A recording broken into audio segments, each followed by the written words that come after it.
Le ton ferme du nouveau président en exercice de la CEDEAO, Bola Tinubu, n'aura nullement titillé les hauts gradés des forces armées des États membres de l'institution. Seulement quelques jours après les déclarations du Nigérian concernant l'intransigeance de la CEDEAO à l'égard des coups d'État, le Niger rejoint la liste des damnés.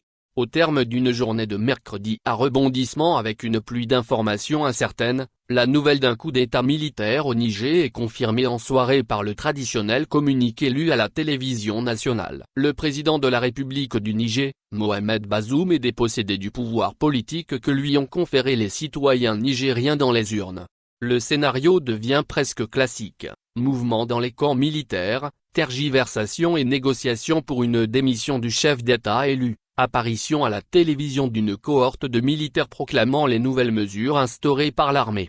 Le colonel-major Amadou Abdrahmane et ses collègues viennent, par ce putsch, asséner un cinglant désaveu au président nigérian, Bola Tinubu, qui a pris les rênes de la CEDEAO le 10 juillet dernier et s'est déclaré en guerre contre tout changement antidémocratique à la tête des États membres.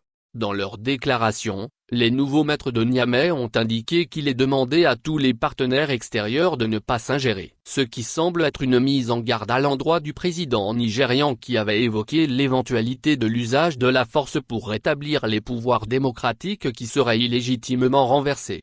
Alors qu'une mission de la CEDEAO conduite par le béninois Patrice Talon est annoncée pour se rendre à Niamey, il est quasi illusoire d'espérer un revirement en faveur du président démocratiquement élu, Mohamed Bazoum.